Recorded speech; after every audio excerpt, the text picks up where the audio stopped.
You sold your motherfucking soul for what? Because you were scared of rejection? Because you were scared of getting heat? You were scared of confrontations? Or you were scared of getting negative feedback? Well, guess what? Negative feedback is everywhere in your life. That's the way life works. You let some negative feedback and potential rejection, or your friends, your family, your society disagreeing with you, made you a follower. What's Gucci, guys? So today's topic is going to be fighting for what you believe in.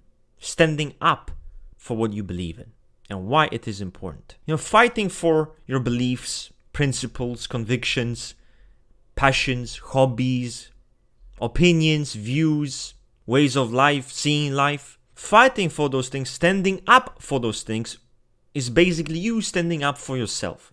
And it is a great way for you to develop dignity and self-respect. This will make you value yourself deeply, have respect for yourself, because you know, hey, I'm many things, okay? I am many things and I have many flaws, but at least when I believe something, I feel some type of way about something, I speak it. I fight for it, I stand up for it regardless of what fate I will experience. All of those things will become the base foundation of your character. As long as you stick by those things, you will be ready to take on any challenge life has for you.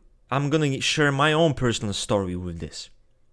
When I was young, when I was a teenager, growing up, obviously living in a Christian environment, religious country, religious nation, very traditional nation, religion was a daily part of our life. My grandmother was a fanatic, religious fanatic, spent days, motherfucker, she probably spent nights at the fucking church if she could. So I went from all of those things, right? There's celebrations, the traditions, the communions, whatever the fuck you call it, I went through it. But at some point I kind of thought to myself, I really don't like it and I don't believe in it.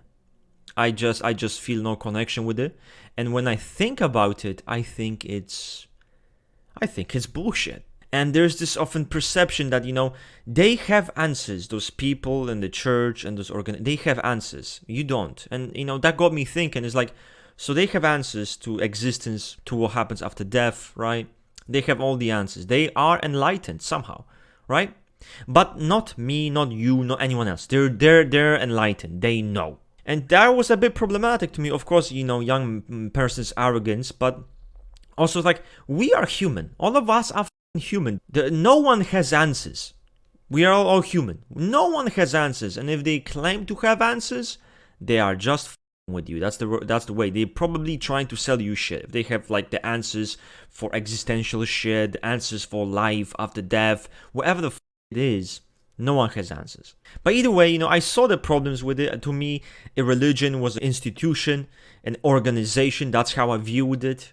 An organization that was very powerful, an organization that had control over my nation. It was very traditional, blah, blah, blah, blah. So it's very influential. They offer people everything that people want, everything that people need, everything that people fear, everything that people desire, a religion gives them, which is, it's beautiful, isn't it? But it gives them more purpose, gives them stability, gives them a higher sense of being, that there's someone above you, there's someone bigger than you can follow them. Humans want to be followers. Humans want to follow something. They're a bit scared to go their own way, to go their own territory, to be the master of their own fate. It came a time when I was like 14, 15, something like that. I was having dinner or something. We were at the dinner table with my family, mother, father, my aunts, whatever, small little gathering. And somehow kind of the topic came up. I don't know if religion came up or God came up. And I started talking.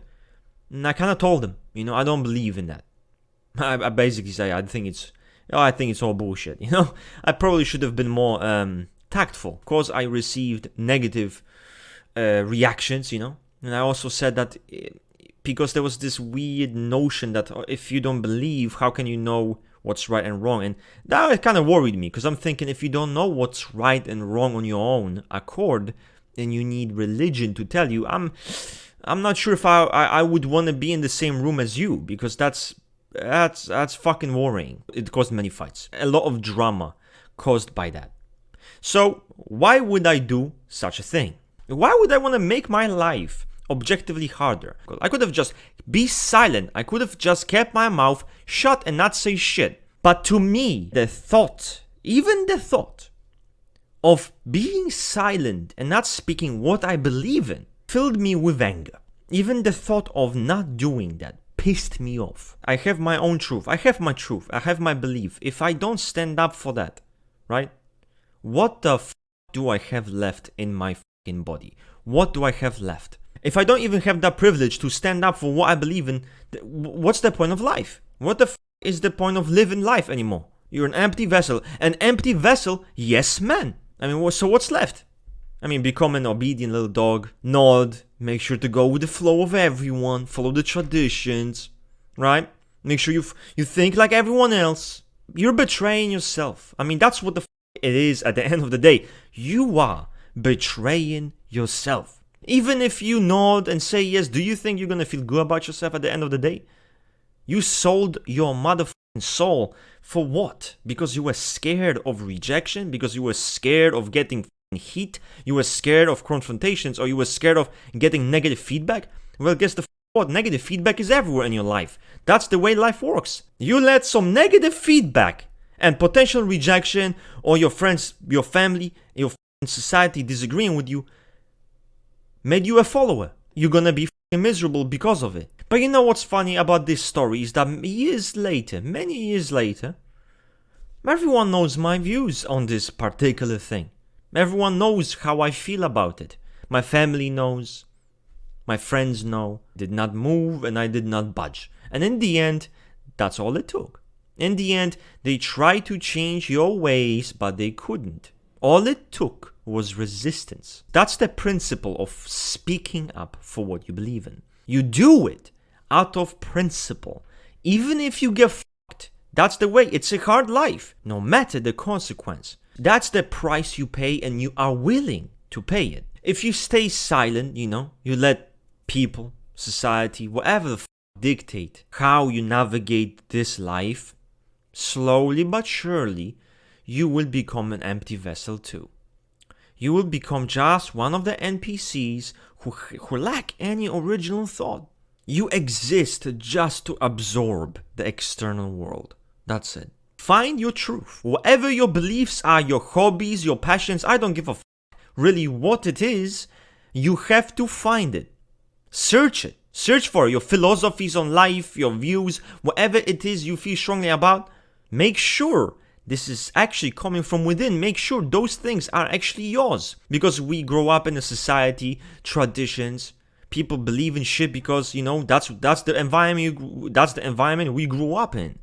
We grew up in that environment. That's all we know. We don't even know why we believe in it. Disconnect from that. Make sure you actually discover your true beliefs. You stood up for what the fuck you believed in. You stood up, for who? Not just your beliefs. You stood up for yourself. It takes balls to do that. It takes courage in the face of opposition to speak your mind, knowing they won't like it, knowing they will condemn you. You're willing to pay the price. That takes fucking balls. Anyway, guys, that's it from me. Obviously, share your opinions, share your experiences. When was the time you stood up for what you believe in, even when you got fucked? Anyways, I'm out and I'm bouncing.